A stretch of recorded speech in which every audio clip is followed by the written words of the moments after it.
Dylan, good to see you. Thank you so much for your time, man. Yeah, great to be here. Good to see you.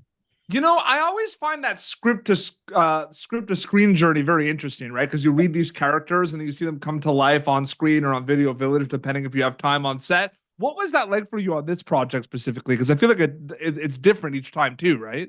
Yeah, no, of course, of course. I feel like there's some things that are left out in the final product. There's some things that you kind of dig into and explore a little more when you're filming. And I think in this case, there was a lot in the script. There was a lot of action and adrenaline, and it was obviously really intense and kept moving. But I think also in terms of my character specifically, I think there was a lot that we discovered on set with my character. There was one scene that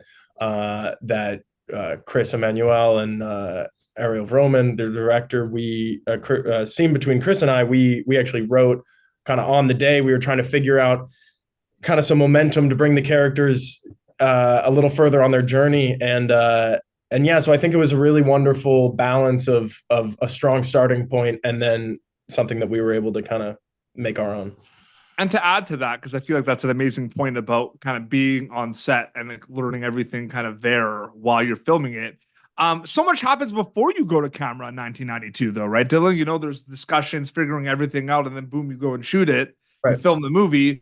So in a lot of ways, from an acting storyteller perspective, you can see it as two journeys, right? Before filming and after filming, or do you see it as one big journey with multiple steps? I'm curious about that. No, I think that there are a lot of steps. I think that, from the acting standpoint, there's, of course, even further back, there's the audition process. And then, you try to make an interesting choice with the character and see if they resonate with that. And then once you get the script, you bring in your ideas, but then you're collaborating with a whole other team. And then you get on set. And then it's even another journey post filming and when they edit, and that I'm not involved with. But yeah, there are a lot of steps along the way. And I think that there's prep that you want to do, but then when you get on set, you just kind of got to let it go and just play and see what other people bring and discover something new.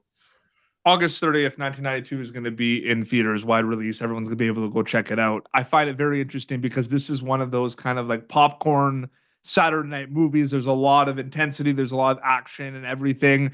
I'm curious if you're ever conscious of the audience member watching 1992 while you're making it at all, or does that kind of happen after you wrap? That's an interesting question. In my case, I don't think so. I think that when I approach my work, you're just kind of in the circumstance of your character, you're in the circumstance of the world, and then that's usually the way that it translates the best. So I think when I'm working, I think I'm just focusing on immediately what's in front of me, and then it's always interesting because then when I get to see it, then I get to take an audience perspective and kind of see how it translates.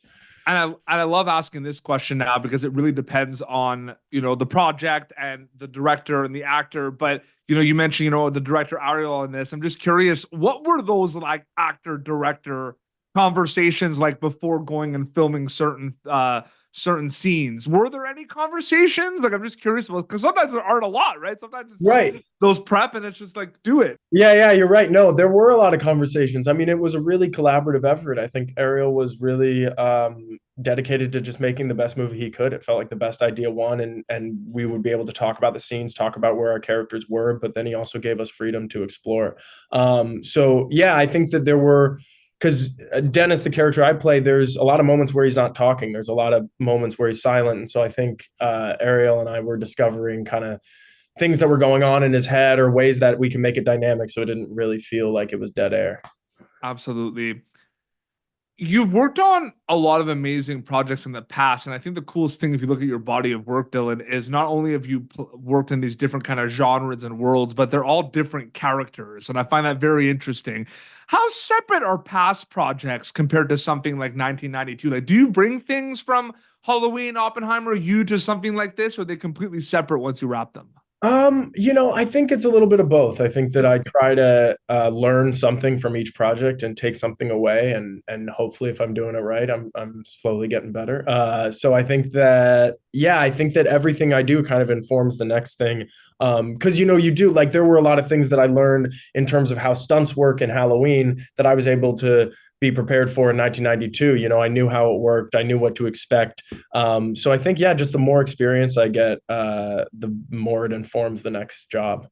Absolutely. Can you speak a little bit about the pace, specifically about filming your stuff on this film, 1992? Because it depends on different actors will have different kind of days and everything. What was your overall pace of filming your stuff? Was there a consistency? Were there some days that felt quicker and longer than others? Like, I'm just curious about that. I mean, we were all pretty much there every day. We Yeah, were kind of all in the warehouse. And what's crazy is we were filming nights. So, we were on a nocturnal schedule for several weeks. So we were filming all night and then sleeping during the day. Yeah, but I think that it kind of built this camaraderie between us because we were all on set every day and we kind of got to experience this sort of intense, focused world together, which you don't always get. Sometimes you don't even, meet the person that you're co-starring with, but that wasn't the case for this, which was really absolutely. wonderful. And last question, quickly before we wrap up. Dylan Arnold is a storyteller. That's what you do, right? Whether it's acting behind the camera, performing, dancing, music, singing, it's storytelling, right? What excites Dylan Arnold about storytelling specifically? I think that the ability to affect other people. I think that it's really, I love when I have an experience while telling the story. I think, that's part of it. But whenever you can kind of give someone an experience, I think that that's always really special. Because I know that when I was growing up, I had those all the time watching actors. So if I get to do that to someone, give that to someone else, I think that that's a gift.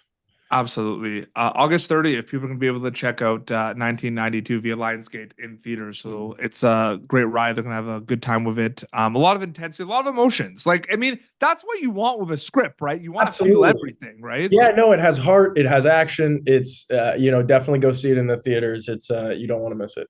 August 30th, that's 1992. Dylan, it was so great chatting with you, man. Thank you so much for your time. Yeah, thank you. Thank you for tuning in to Popternative. Make sure to check out our past episodes of Popternative on YouTube. This has been an Autograph Communications production.